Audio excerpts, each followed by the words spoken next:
নারায়ে তাকবীর, নারায়ে তাকবীর। ইসলামী ছাত্র শিবির জিন্দাবাদ, জিন্দাবাদ। কোটা না মেধা, কোটা না মেধা, দিল্লি না ঢাকা, দিল্লি না ঢাকা, গোলামি না আজাদি, গোলামি না আজাদি। বুকের ভিতর অনেক ঝড়, বুকের ভিতর অনেক ঝড়, আপোষ না সংগ্রাম, আপোষ না সংগ্রাম। আবু সাইদ মুগ্ধ, আবু সাইদ মুগ্ধ।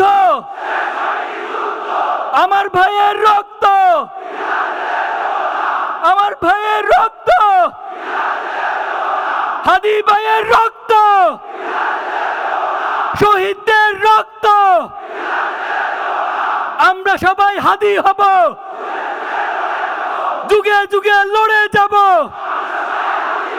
আমরা সবাই হাদি হব। We want justice, we want justice.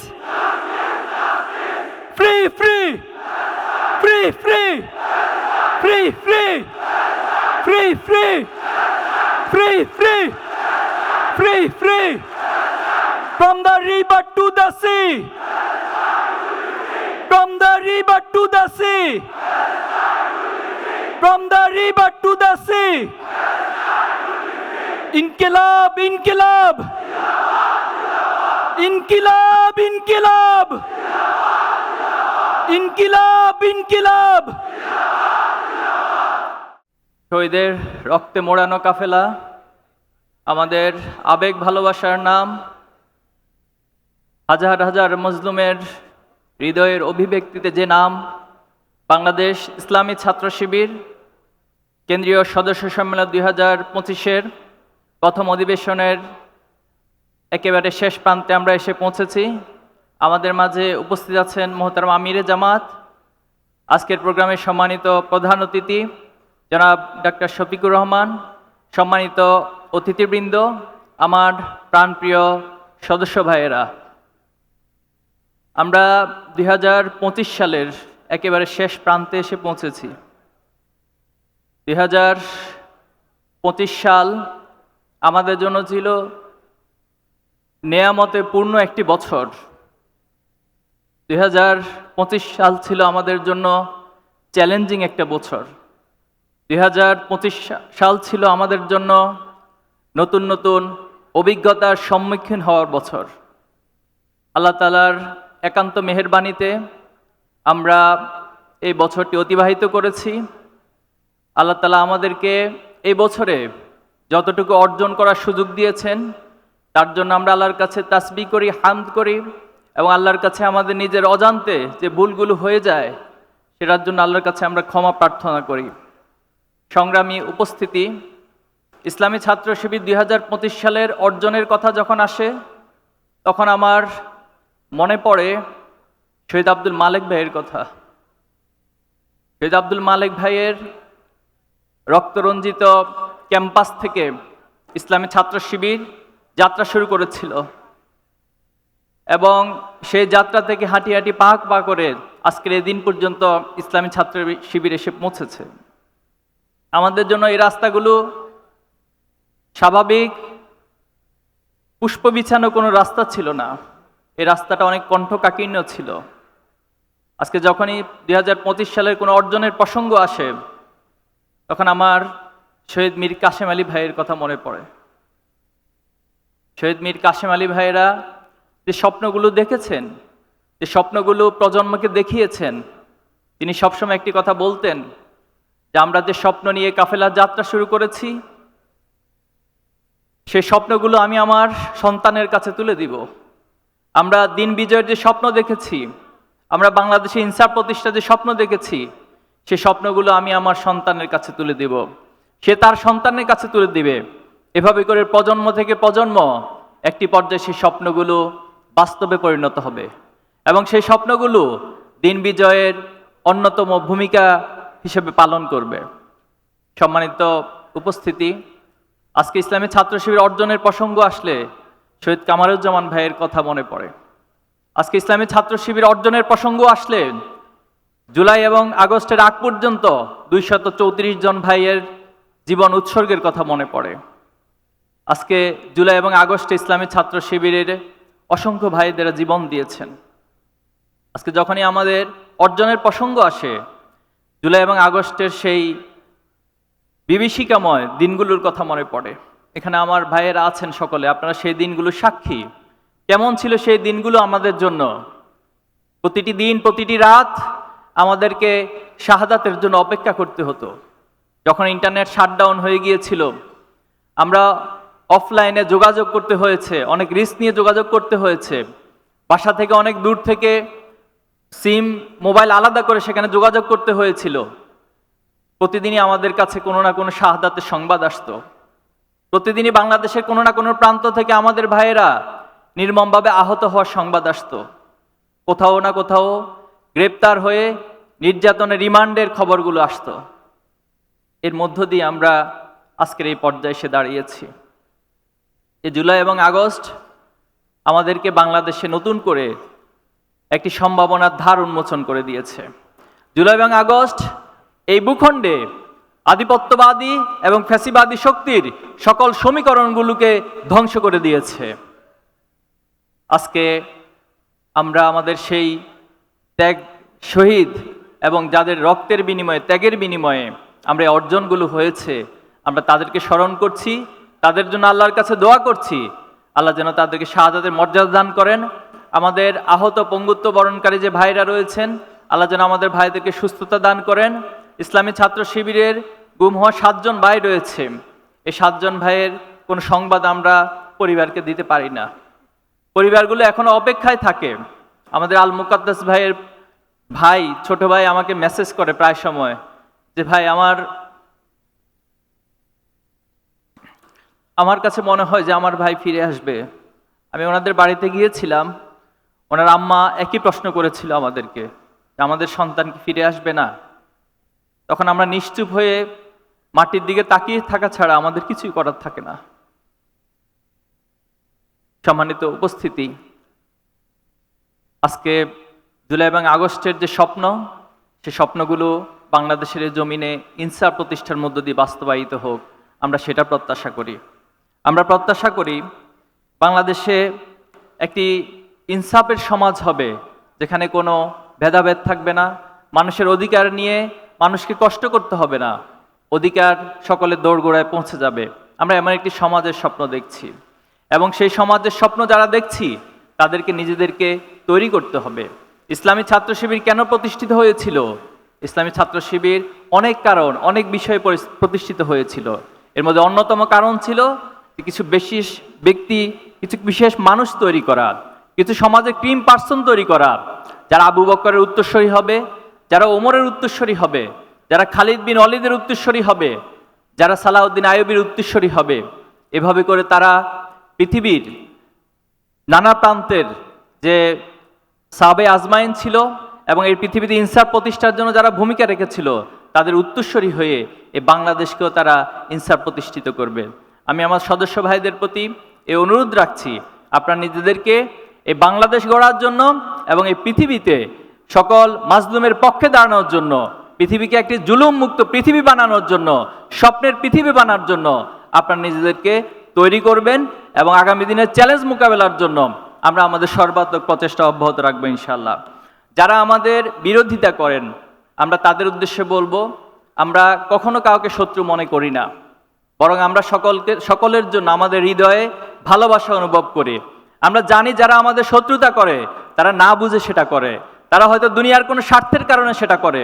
আমরা তাদের প্রতি বিনীত অনুরোধ করব, আপনারা আপনাদের বিবেক দিয়ে ইসলামী ছাত্র শিবিরকে বিবেচনা করবেন এবং আমরা তাদের জন্য দোয়া করব, আল্লাহ যেন তাদেরকে বুঝার তৌফিক দান করে। আমি আমার সদস্য ভাইয়েরা সহ সকল জনশক্তিদের উদ্দেশ্যে বলবো, কখনো কারোর প্রতি কেউ যদি আমাদের প্রতি বিদ্বেষ পোষণ করে, আমরা তাদের প্রতি বিদ্বেষ পোষণ করব না। বরং আমরা আমাদের উদার হৃদয় দিয়ে, আমাদের চারিত্রিক মাধুর্যতা দিয়ে আমরা তাদের হৃদয়গুলোকে জয় করে নেওয়ার যে মিশন, সেই মিশন আমরা অব্যাহত রাখবো ইনশাআল্লাহ। আমরা বিশ্বাস করি যে অমায়িক আচরণ দিয়ে পৃথিবীর সব কিছুকে জয় করা যায়, এবং আমরা কারো জন্য কখনো আমাদের দাওয়াতি কার্যক্রমকে ব্লক করে দিব না, বরং সবার জন্য আমাদের মেসেজগুলো, আমাদের কথাগুলো যেন দাওয়াতি উপকরণ হয়, দাওয়াতি মাধ্যম হয়, আমরা সেভাবে করে সবার সাথে কথা বলার চেষ্টা করব। নিঃসন্দেহে আপনারা জানেন যে খালিদ বিন ওয়ালিদ রাদিয়াল্লাহু তাআলা আনহু তিনি উহুদ যুদ্ধে মুসলমানদের বিপর্যয়ের অন্যতম নায়ক ছিলেন। কিন্তু সেই খালিদ বিন ওয়ালিদ রাদিয়াল্লাহু তাআলা আনহু একটা পর্যায়ে ইসলাম গ্রহণ করেছিলেন। তিনি আল্লাহ রাসূলুল্লাহ সাল্লাল্লাহু আলাইহি ওয়াসাল্লামের পক্ষে, ইসলামের পক্ষে অনেক জিহাদের ময়দানে ভূমিকা রেখেছেন এবং বিজয়ী হয়েছিলেন। ওমর রাদিয়াল্লাহু তাআলা তিনি আল্লাহ রাসূলুল্লাহ সাল্লাল্লাহু আলাইহি ওয়াসাল্লামকে হত্যা করার উদ্দেশ্যে বাড়ি থেকে বের হয়েছিলেন, কিন্তু আল্লাহ তাআলা ওমর রাদিয়াল্লাহু তাআলা আনহুর মনকে পরিবর্তন করে দিয়েছেন। যে ওয়াহশী আল্লাহ রাসূলুল্লাহ সাল্লাল্লাহু আলাইহি ওয়াসাল্লামের চাচা হামজা রাদিয়াল্লাহু তাআলা আনহুকে হত্যা করেছিল, শুধু হত্যাই নয়, হামজা রাদিয়াল্লাহু তাআলার কলিজাটুকু ছিঁড়ে এনে হিন্দাকে দিয়েছিল। সে ওয়াহশী একটা পর্যায়ে ইসলাম গ্রহণ করেছিল। আল্লাহ রাসূলুল্লাহ সাল্লাল্লাহু আলাইহি ওয়াসাল্লাম যখন তায়েফের ময়দানে গিয়েছিল, আল্লাহ রাসূলুল্লাহ সাল্লাল্লাহু আলাইহি ওয়াসাল্লাম অনেক কষ্ট করে, অনেক পথ পাড়ি দিয়ে তায়েফবাসীর কাছে দ্বীনের দাওয়াত, ইনসাফের দাওয়াত, ইসলামের দাওয়াত নিয়ে গিয়েছিল। কিন্তু তায়েফবাসী পৃথিবীর সেই রহমত স্বরূপ মানুষটিকে তারা ছোট ছোট বাচ্চাদেরকে লেলিয়ে দিল। আল্লাহ রাসূলুল্লাহ সাল্লাল্লাহু আলাইহি ওয়াসাল্লামকে রক্তাক্ত করা হলো। তখন জিবরাইল আমিন তিনি আল্লাহ রাসূলুল্লাহ সাল্লাল্লাহু আলাইহি ওয়াসাল্লাম অনুমতি চাইলেন যে তায়েফবাসী আপনাকে এভাবে রক্তাক্ত করেছে, আপনি শুধু আমাদেরকে অনুমতি দেন, আমরা আল্লাহ তাআলার পক্ষ থেকে এই মুহূর্তে পাহাড় দিয়ে পুরো তায়েফবাসীকে দশিয়ে দিব। কিন্তু আল্লাহ রাসূলুল্লাহ সাল্লাল্লাহু আলাইহি ওয়াসাল্লাম তিনি রহমত স্বরূপ ছিলেন পুরো পৃথিবীবাসীর জন্য। তিনি বলেছিলেন যদি তাদেরকে ধসিয়ে দেওয়া হয়, যদি তাদেরকে ধ্বংসই করে দেওয়া হয়, তাহলে দ্বীনের দাওয়াত আমরা কার কাছে পৌঁছাবো?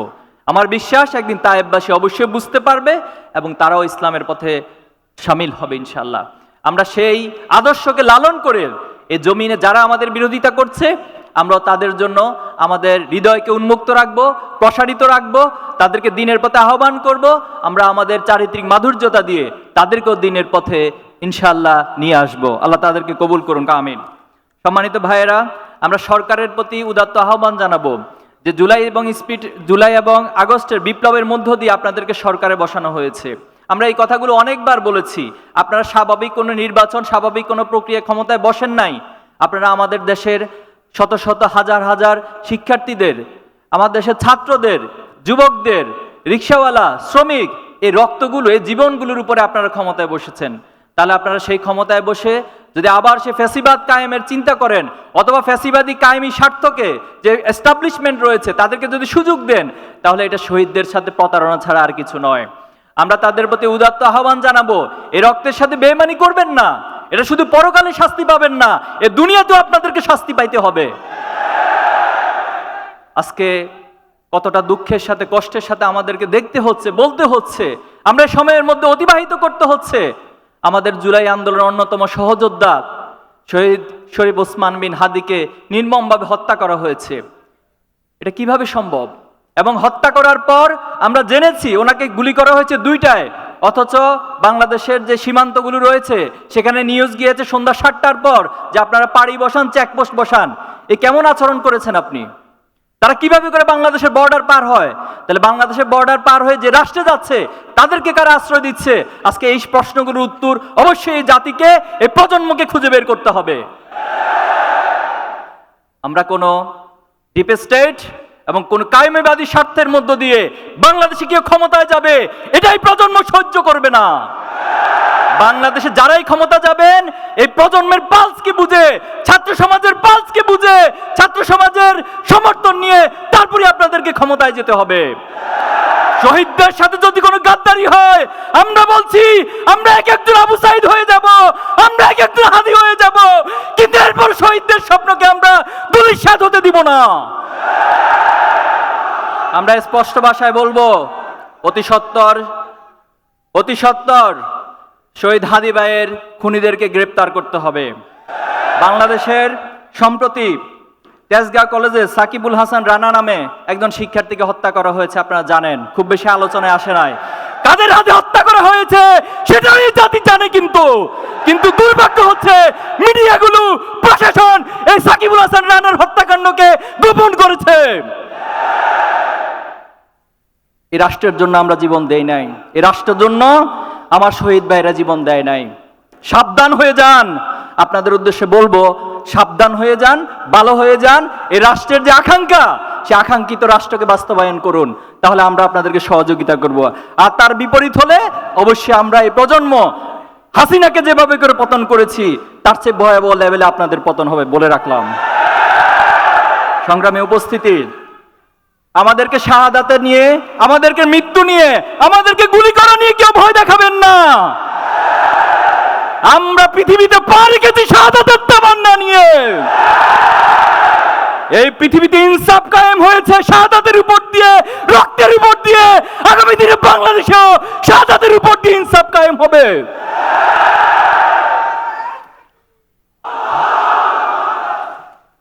এই জমিনের প্রতি ইঞ্চি মাটি আমাদের শহীদের রক্তে কেনা। সংগ্রামী ভাইয়েরা, আমরা এই জমিনে ইনকিলাব বাস্তবায়ন করে ছাড়বো ইনশাআল্লাহ।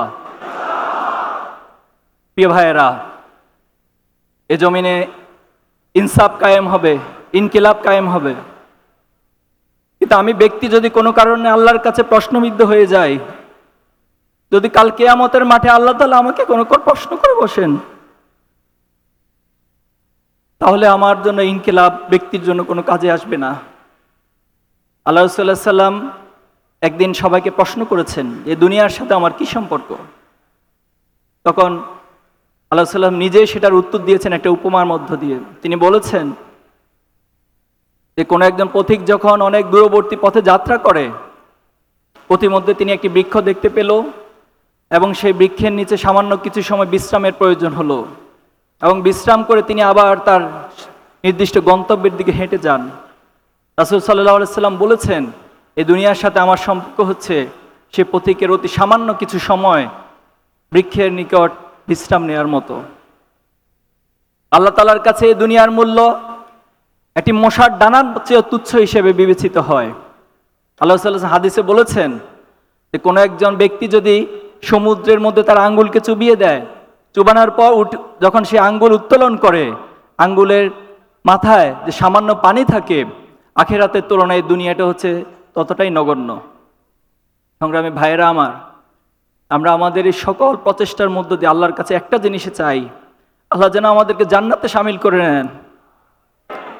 আল্লাহ যেন আমাদের সকল কর্ম প্রচেষ্টাগুলোকে তার সন্তুষ্টির মাধ্যম হিসেবে কবুল করে নেন।